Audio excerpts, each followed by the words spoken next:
Chandrababu tuck టమారా విద్యల గురించి రాజకీయాల్లో ఉన్న అందరికీ బాగా తెలుసు. తెలిసి కూడా మళ్ళీ ఆయన బుట్టలో పడ్డం మన పొలిటీషియన్స్కే చెల్లింది.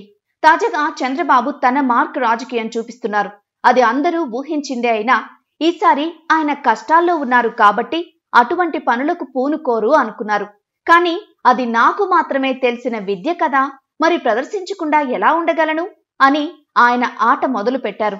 తనతో పొత్తు పెట్టుకున్న పార్టీలలోకి తన మనుషులనే పంపి వారికే టికెట్స్ ఇవ్వటం, లేదా ఖచ్చితంగా ఏ సీట్లు ఓడిపోతామో ఆ టికెట్స్ పొత్తు పార్టీలకు కేటాయించడం, వాటి గురించి ముందే తన మద్దతు మీడియాతో లీకులు ఇప్పించడం చంద్రబాబుకి హెరిటేజ్ పాలతో పెట్టిన విద్య.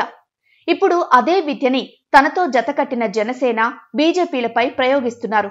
పవన్ కళ్యాణ్ ఏం చేసినా ఊరుకుంటున్నారు, కానీ బీజేపీ మాత్రం అలా ఉండడం లేదు. పొత్తులో భాగంగా 10 అసెంబ్లీ స్థానాలు, 6 లోక్సభ స్థానాలు బీజేపీకి ఇవ్వాల్సి ఉండగా అందులో దాదాపు 10 మంది చంద్రబాబు నమ్మిన బంట్లు పోటీ చేసేలా ప్రణాళికలు సిద్ధం చేశారు. అవి కాక ఓడిపోయే సీట్లన్నీ బీజేపీకి అంటగట్టేందుకు చంద్రబాబు విశ్వ ప్రయత్నాలు చేస్తున్నారు. దీంతో బీజేపీని నమ్ముకుని ఉన్నవారు రగిలిపోతున్నారు. దీనిపై ప్రస్తుతం ఢిల్లీలో పంచాయతీ జరుగుతోంది. ఒక రకంగా ఏపీ బీజేపీలో సీట్ల పంచాయతీ మళ్లీ మొదటికి వచ్చినట్లయింది.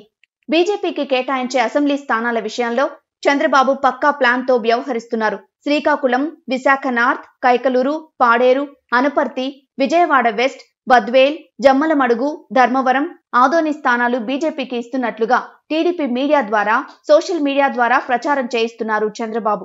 వాస్తవానికి బీజేపీ కోరిన చోడవరం, రాజమండ్రి సిటీ, పీగన్నవరం, విజయవాడ సెంట్రల్, కదిరి, మదనపల్లి వంటి స్థానాల్లో ఇప్పటికే టీడీపీ అభ్యర్థుల్ని ప్రకటించింది. పాడేరు, అనపర్తి, ఆదోనితో పాటు మరికొన్ని నియోజకవర్గాలు బీజేపీకి కేటాయించారు. అయితే ఆ నియోజకవర్గాలకు సంబంధించి బీజేపీకి సరైన క్యాడర్ లేదు. ఆ నియోజకవర్గాల్లో టీడీపీ గెలవలేదు కాబట్టే వాటిని తమకు కేటాయించారని బీజేపీ సీనియర్ నేతలు ఆరోపిస్తున్నారు. అలా టీడీపీకి ఏమాత్రం అవకాశం లేని స్థానాలను మాత్రం బీజేపీకి కేటాయిస్తున్నారు చంద్రబాబు.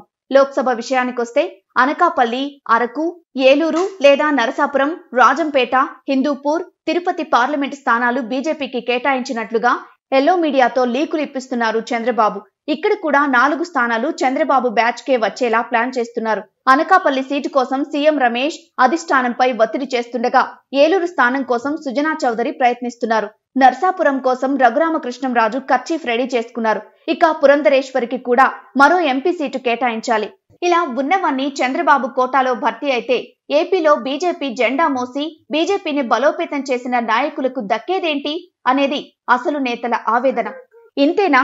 బీజేపీ, జనసేన మధ్య చిచ్చు పెట్టేలా, ఆ 2 పార్టీల మధ్య సయోధ్య చెడగొట్టేలా చంద్రబాబు మరో మైండ్ గేమ్ ఆడుతున్నారు. జనసేన ఆశించిన సీట్లను కొన్నింటిని బీజేపీకి కేటాయించడంతో అక్కడ ఆ 2 పార్టీలు గొడవ పడుతున్నాయి. ఇలా బీజేపీని ఈసారి దారుణంగా దెబ్బకొట్టేందుకు చంద్రబాబు ప్రయత్నిస్తున్నారు. ఈ తతంగంపై చంద్రబాబు మీద ఏపీ బీజేపీలోని ఓ వర్గం పార్టీ అధిష్టానానికి ఫిర్యాదు చేసింది. ప్రస్తుతం దీనిపైనే ఏపీలో రచ్చ, ఢిల్లీలో చర్చ జరుగుతోంది. మరి చంద్రబాబు గిమ్మిక్కులని బీజేపీ ఎలా ఎదుర్కొంటుందో. అయితే మరోపక్క చంద్రబాబు శ్రేయోభిలాషులు మాత్రం ఆయనకి హితబోధ చేస్తున్నారు.